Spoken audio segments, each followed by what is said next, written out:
नमस्कार दोस्तों, मैं Lalita Agarwal PSSM blessings audio team Kolkata से बोल रही हूँ।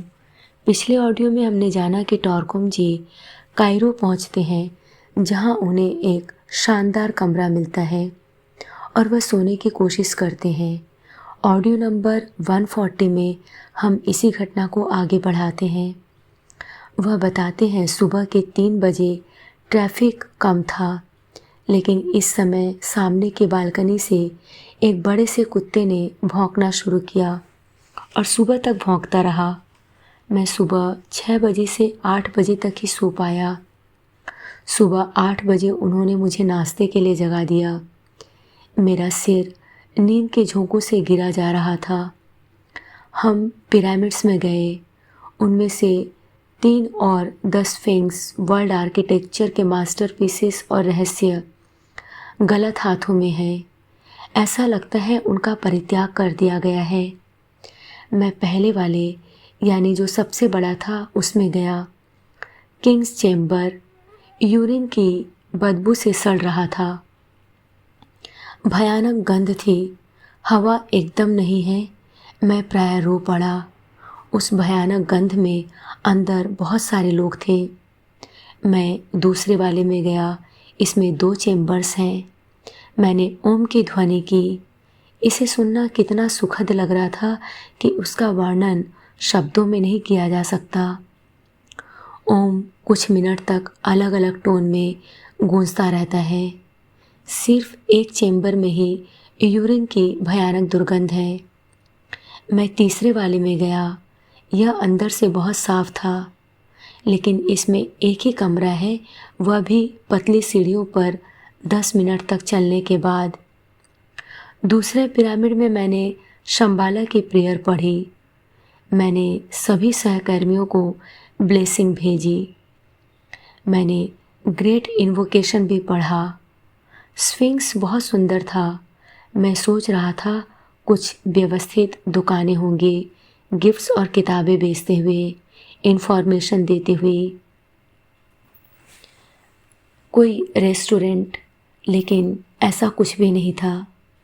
कोई विश्वास नहीं कर सकता था कि हजारों दर्शकों को कैसे हैंडल किया जाता है। यह स्थान एक महान शिक्षण और सृजनात्मक स्थल हो सकता है, लेकिन दुख की बात है कि इसे आधुनिक तरीके से नहीं रखा गया है। कायरो की सड़कें मेक्सिको की सड़कों से भी खराब हैं।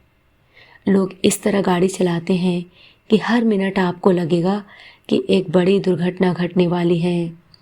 जिगजैग दाहिने बाएं किसी भी स्पीड पर जो आप कल्पना कर सकें, और लाखों गाड़ियाँ। कुछ कुछ समय पर तो मुझे ऐसा लगा जैसे यही अंत है। हम मोहम्मद अली के पैलेस में भी गए। वह बादशाह फारूक के परदादा थे। महल की सुंदरता व्याख्या करने के लिए मेरे पास शब्द नहीं है। मुझे विश्वास नहीं होता कि इस तरह की कलाकृतियों को बनाने वाले लोग 150-200 साल पहले थे। कोई भी अगर कायरो जाता है तो उसे इस महल को देखना नहीं भूलना चाहिए। हीरे, सोना, कारपेट्स, जानवरों का संग्रह, तितलियाँ, हिरण, कीड़े मकोड़े, लकड़ी पर, फर्श पर, छत और दीवारों पर जो डिज़ाइंस बनी हैं वह सिर्फ स्वप्न जगत में ही सत्य हो सकती हैं। 2 घंटे बाद हम घर वापस आए। रास्ते पर इतनी धूल थी कि मैं नहाना चाहता था, लेकिन पानी नहीं था। सूफी यूएस से आना चाहता है। वह इलेक्ट्रिकल इंजीनियर है और एक बहुत अच्छा व्यक्ति है। मैंने उससे वादा किया कि इमिग्रेशन में मैं उसकी सहायता करूँगा। मैं दूसरे दिन फिर पिरामिड्स में गया और आधे मील के लिए ऊँट पर चढ़ा। बैकग्राउंड में पिरामिड्स के साथ मैंने कुछ तस्वीरें ली। उसके बाद हम कायरो म्यूज़ियम में गए, जहाँ पर इजिप्शियन संस्कृति का बहुत सारा काम संग्रहित था। वहाँ के शासकों के बड़े बड़े स्टैच्यू, उनकी समाधियाँ, पुराने समय में जो चीज़ें वे काम में लेते थे, उनके खजाने, सब कुछ संग्रहित हैं और म्यूज़ियम में अच्छी तरह से रखे हुए हैं। पत्थर और लकड़ी के काम को देखकर वाकई आश्चर्य होता है कि कितनी बारीकी से किया गया है। म्यूजियम में जो कुछ भी रखा हुआ है उसे देखने के लिए कम से कम 40 दिन का समय चाहिए। जब हम घर वापस आए देर हो चुकी थी और लोग रात 11:30 बजे तक मिलने आते रहे। सैटरडे अक्टूबर 23 आज शनिवार है और मैं थोड़ा आराम करना चाहता हूँ। आज मैं थोड़ा लिखना पढ़ना चाहता हूँ और साउथ अफ्रीका के लिए प्रिपेयर करना चाहता हूँ।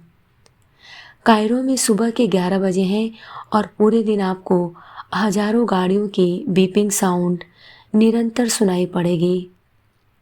कल रात मैंने सपना देखा कि मैं डिसाइपलशिप पर एक लेक्चर दे रहा हूँ और मैं बोल रहा हूँ कि डिसाइपल का मुख्य धर्म है संस्था का धर्म या उसकी ऑर्गेनाइजेशनल योग्यता। कायरो में मैं जो देख रहा था वह था ऑर्गेनाइजेशन की कमी। मुझे ऐसा लगता है कि ऑर्डर और सिस्टम का अभाव है। सड़कें अव्यवस्थित हैं, यातायात में कोई ऑर्डर नहीं है। लोग सुबह 6 बजे काम करना शुरू कर देते हैं, लेकिन सभी पड़ोसी सो रहे होते हैं।